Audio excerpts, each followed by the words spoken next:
nouveau journal sur Éduc TV. Merci d'être avec nous. Tout de suite, les titres. La ministre d'État Raissa Malou séjourne à Dar es Salaam en Tanzanie où elle a participé à un atelier de collaboration sur le thème « Construire la transformation du numérique dans l'éducation ». Objectif, examiner des stratégies pour exploiter pleinement le potentiel de l'éducation numérique.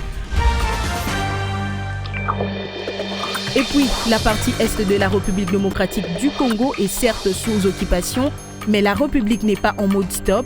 Tel est le message important que la première ministre Judith Suminwa a passé au chef d'agence du système des Nations Unies avec lesquels elle était en réunion. Le détail dans ce journal. C'est officiel, l'Église catholique universelle a un nouveau pape.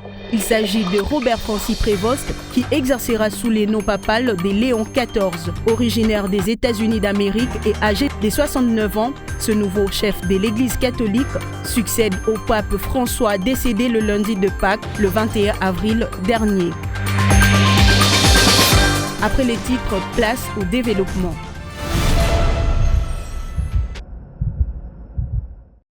En mission des services à Dar es Salaam en Tanzanie, la ministre d'État Raissa Malou prend part à l'édition 2025 d'e-Learning Africa. La ministre de l'Éducation nationale a participé à l'atelier collaboratif sur le thème « Construire la transformation numérique de l'éducation ». Un moment d'échange qui a permis de comprendre comment une approche holistique de la stratégie numérique peut créer une feuille de route efficace pour la transformation numérique de l'éducation. Cette session pratique sert des plateformes pour évaluer comment l'école numérique met à profil le développement des compétences numériques, les renforcements des capacités et l'accès à une infrastructure technologique adaptée pour améliorer les opportunités d'apprentissage et d'enseignement en examinant des cas concrets. Alors c'était important que la République démocratique du Congo soit représentée au e-Learning Africa. Comme vous savez, nous faisons énormément d'efforts pour développer l'enseignement à distance. Il y a cet arrêté qui a été signé pour organiser l'enseignement à distance. Nous avons également testé, avant que nous fassions cet arrêté, on a testé des tuteurs virtuels en utilisant l'intelligence artificielle. Et donc, on a pu voir qu'avec les technologies que nous avons aujourd'hui, dont l'intelligence artificielle, on peut accélérer la qualité de la formation et on peut absolument agir sur la formation initiale et continue de nos enseignants. Comme vous savez, nous n'avons pas la capacité de construire aussi vite des écoles pour pouvoir accueillir l'ensemble de nos élèves. Nous n'avons pas non plus la capacité de former aussi vite des enseignants pour prendre en charge nos élèves. Et donc, la technologie est le meilleur moyen pour accélérer ce processus et faire en sorte que l'on puisse très vite améliorer la qualité de l'enseignement. En outre, cet atelier permet aux décideurs politiques d'examiner ensemble des stratégies pour exploiter pleinement le potentiel de l'éducation numérique. En harmonisant diverses perspectives et en s'appuyant sur les meilleures pratiques internationales, les participants explorent des domaines clés tels que les cadres politiques, le développement des infrastructures et la modernisation des programmes.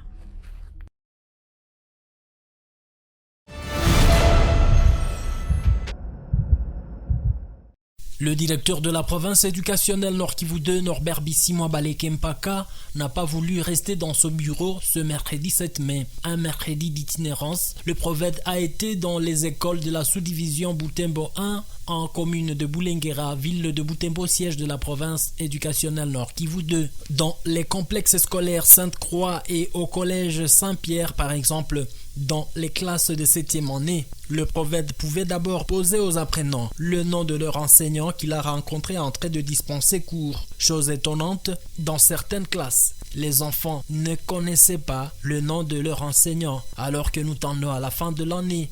Les noms de leurs préfets, les bourgmestres de leur commune, le maire et gouverneur de province, plusieurs enfants ont balbutié. Comme un bon enseignant, le prophète Norbert Bisimwa Baleke-Mpaka a su motiver sa leçon sur les notions de la nouvelle citoyenneté. Occasion pour lui d'informer les enfants que le ministère de l'Éducation nationale et Nouvelle Citoyenneté a déjà produit un texte appelé Serment du citoyen. Cet ensemble de mots qui nous encourage à aimer notre pays doit être récité chaque jour. Avant de passer à la récitation du serment du citoyen, le prophète a transcrit le texte sur le tableau. De servir en toutes circonstances avec fidélité et loyauté, d'aimer et de respecter publiquement Sur place, les chefs d'établissement ont été instruits de faire un effort pour que les apprenants s'approprient les différentes notions de la nouvelle citoyenneté.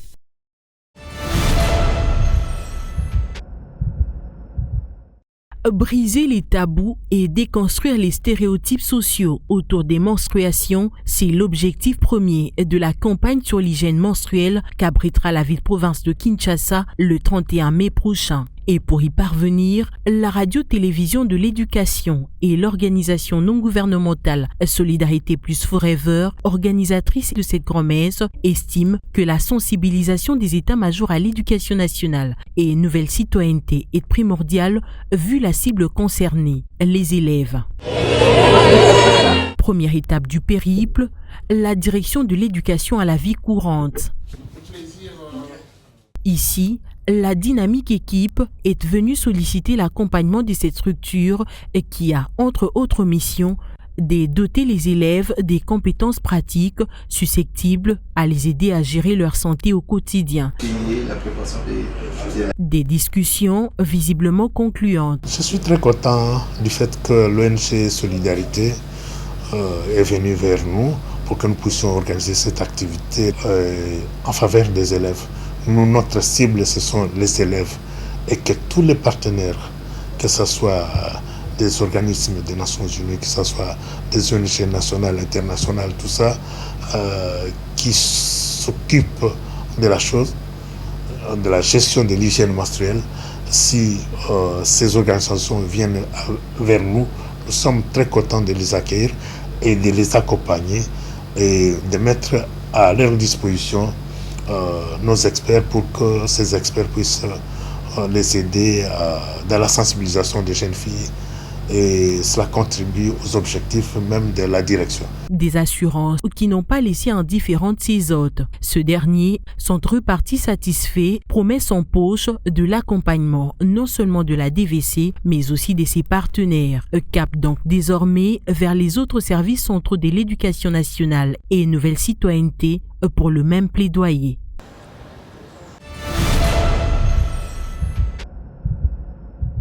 Je pense que ce document est là comme un guide de votre service. Plus rien ne sera comme avant à la division provinciale des services de contrôle des effectifs et éléments de paie du personnel enseignant et formateur du ministère de la formation professionnelle et métiers, direction professionnelle de Maïndombe, CNCPF en sigle. Cela s'est justifié par la tenue de cette formation de renforcement des capacités d'une semaine au profit des 11 chefs de cellules ainsi que ses secrétaires, suivi de la remise des manuels de procédures afin de réglementer et valoriser ces services qui luttent contre le chômage et la délinquance juvénile en République démocratique du Congo. Prenant parole lors de la remise de cet outil de travail, le directeur provincial du CNCPF, Maïndombe Djibi Lokolutu Bolondonga, a précisé à ses collaborateurs que les services du CNCPF, nous sommes appelés tous à respecter ces manuels de procédures. Si c'est tous les chefs de cellules, vous irez dans vos juridictions. Je vous exhorte de respecter les instructions, les attributions dans vos secteurs. Car ce manuel de procédures est là comme notre guide. Je vous exhorte de bien collaborer avec les autres structures telles que la sous-division. Il y a l'INSPOL qui est là au niveau de l'inspection. Vous devez être juste. Je vous invite d'avoir la conscience professionnelle. Vous n'aurez plus de sentiments. Je vous exhorte de respecter le chronogramme. Il faut éviter les sentiments.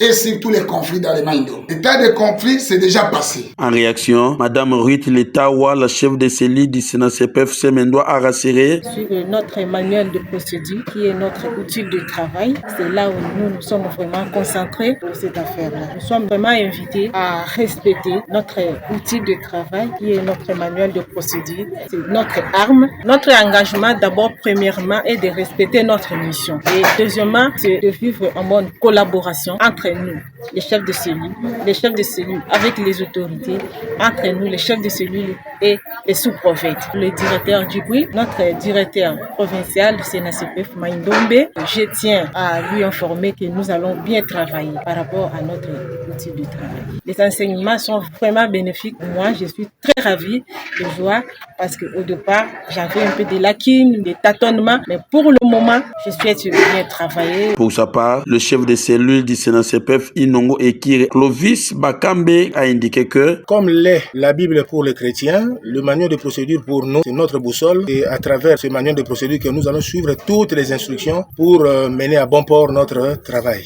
Nous sommes appelés à respecter toutes les instructions en rapport avec notre service. Il s'est précisé que c'est pour la toute première fois que le CNCPF Mai-Ndombe organise une telle activité de grande envergure et a connu un succès favorable malgré qu'il ne dispose pas de frais de fonctionnement depuis sa création dans les Mai-Ndombe.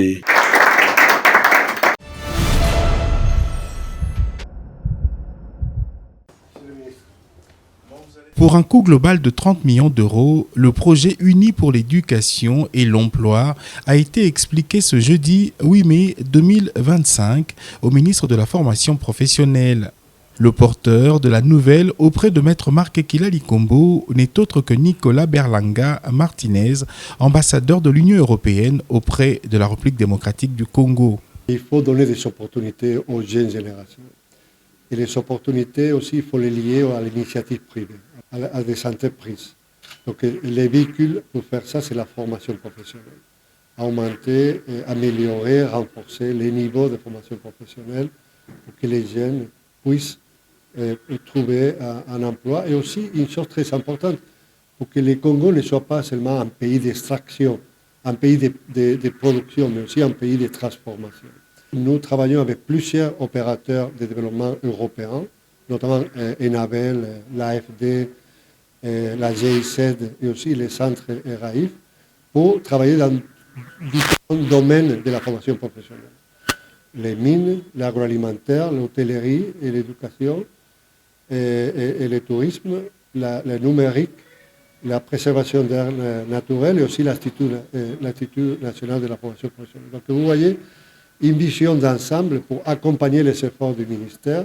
Financée par l'Union européenne, cette initiative, dont la mise en œuvre sera prise en charge par Enabel et ONUDI, vise à améliorer l'accès à une éducation de qualité et favoriser l'employabilité des jeunes et des femmes en renforçant l'écosystème congolais de l'enseignement et de la formation technique et professionnelle. Dans les prochains jours, soit le 28 mai prochain, le comité de pilotage sera mis en place et sera coprésidé par l'ambassadeur de l'Union européenne et le ministre de la Formation professionnelle. Déjà, les deux parties se sont convenues sur la désignation des points focaux et des réunions à venir. Les comités de pilotage d'abord, les comités stratégiques après, n'est qu'un organe qui sont des lignes directrices, mais le travail a déjà commencé. Et je dirais plus, le travail, en fait, c'est les gouvernements qui marquent ces lignes de travail. On ne fait que renforcer de manière opérationnelle ce qui est déjà décidé par les autorités. Le ministre de la Formation professionnelle a salué la venue de ce projet et a signifié que celui-ci tombe à point nommé du fait que le gouvernement de la République, par son canal, travaille pour la création d'emplois inscrits dans les 6 piliers de gouvernance du chef de l'État pour son second mandat. D'autres ministres sectoriels seront approchés en vue de leur implication dans ce projet et le ministre Ekila a indiqué à son hôte que cela sera fait dans un délai court. À noter que Uni pour l'éducation et l'emploi est une réponse stratégique aux défis socio-économiques auxquels est confrontée la RDC, notamment le taux de chômage élevé chez les jeunes, l'inadéquation importante des compétences et les disparités de jeunes en matière d'éducation et d'emploi. À travers des interventions ciblées dans les provinces de Kinshasa, du Haut-Katanga et du Lualaba, le projet soutiendra la modernisation des centres de formation professionnelle ainsi que l'alignement des programmes sur les besoins du marché du travail et la promotion de l'entrepreneuriat.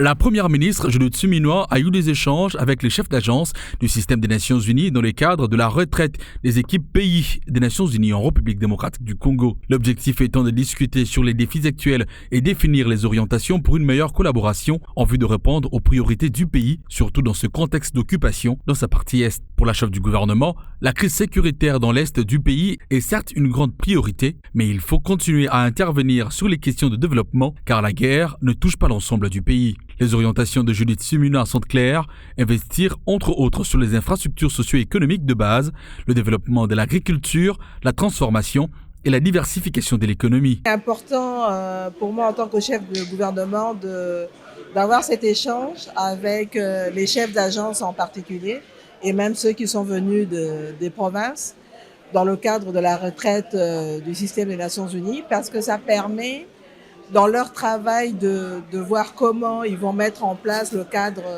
de collaboration entre le système des Nations Unies et le gouvernement de la République démocratique du Congo, de montrer cet esprit de collaboration qui est le nôtre, de donner un certain nombre d'orientations par rapport à nos priorités. Mais maintenant, c'est de voir par rapport aussi au contexte actuel qui est le nôtre, avec notamment la guerre à l'Est, comment cette intervention du système des Nations Unies va se faire. De son côté, le système des Nations Unies réaffirme son engagement à soutenir le gouvernement souminois.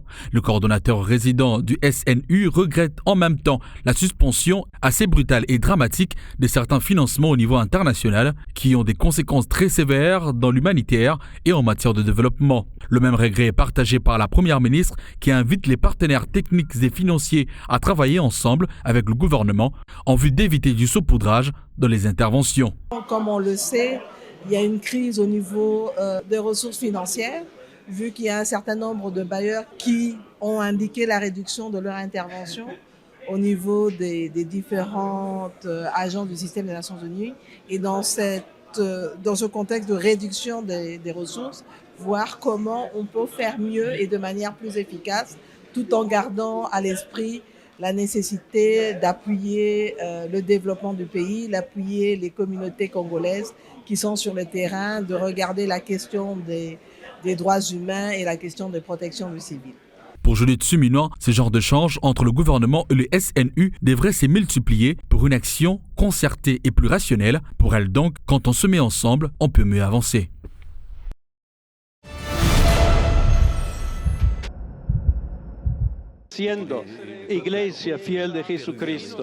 Habemus Papam, les chrétiens catholiques du monde l'ont scandé le jeudi 8 mai 2025, découvrant le visage du successeur du feu pape François qui a opté pour le nom de Léon XIV. De son vrai nom, Robert Francis Prévost, Léon XIV, âgé de 70 ans, est originaire de Chicago, d'où il a vu le jour le 14 septembre 1955 à l'Illinois, de l'union de Lumarius Prévost, d'origine franco-italienne, et de Mildred Martinez, d'origine espagnole.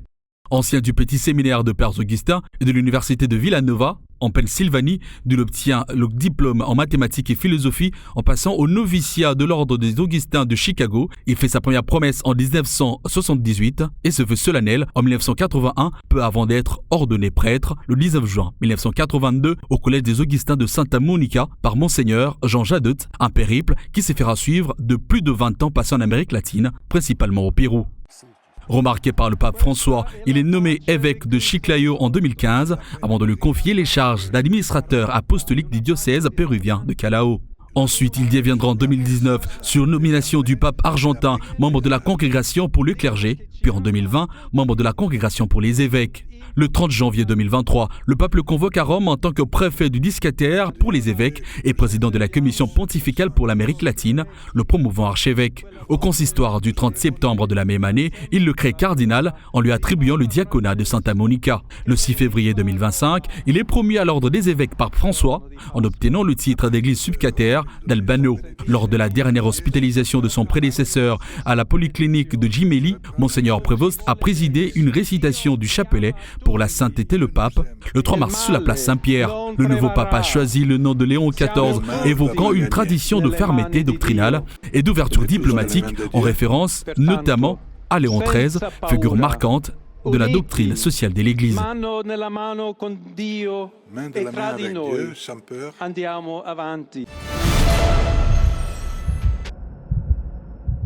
Je suis très satisfait après notre défaite contre le tout-puissant Mazembe. Il fallait vraiment remobiliser les troupes et aller de l'avant. Et c'est ce qu'on a fait aujourd'hui, avec beaucoup de difficultés. Et voilà, on a eu nos 3 points et voilà, et ça nous laisse le temps de préparer les prochains matchs avec beaucoup de sérénité. Oui, c'est une très bonne équipe, une équipe joueuse. Ils ont mis surtout dans les 10 dernières minutes ou 15 dernières minutes. Ils nous ont posé pas mal de problèmes. Non, moi je dis tout simplement qu'on a attaqué même en deuxième période, mais on n'a pas si faire le break. J'ai dit tout à l'heure là que dans un match de football, il y a des temps forts, il y a des temps faibles. C'est pas tout le temps que tu vas avoir le ballon, non. Même les grands Barça, il y a des fois même ils attaquent pendant 15-20 minutes. Il y a aussi des temps forts de l'adversaire. On ne peut pas avoir le ballon tout le temps. Mais maintenant, si l'adversaire a le ballon, il faut faire dos rond, faire bloc derrière pour ne pas laisser trop d'espace à l'adversaire, au lieu de rester derrière dehors. Mais maintenant, quand on récupérait le ballon en deuxième période, on n'a pas su conserver correctement le ballon comme on a l'habitude de le faire. C'est là où on a péché aujourd'hui. Ça ne veut pas dire qu'on a reculé, non. C'est comme ça. Et je dis que ce ne sont pas des machines, ce sont des êtres humains et il faut qu'ils les récupèrent mieux pour enchaîner. Mais ça va être dur. Ainsi s'achève cette session d'information sur Éduc TV. Merci à vous de l'avoir suivi.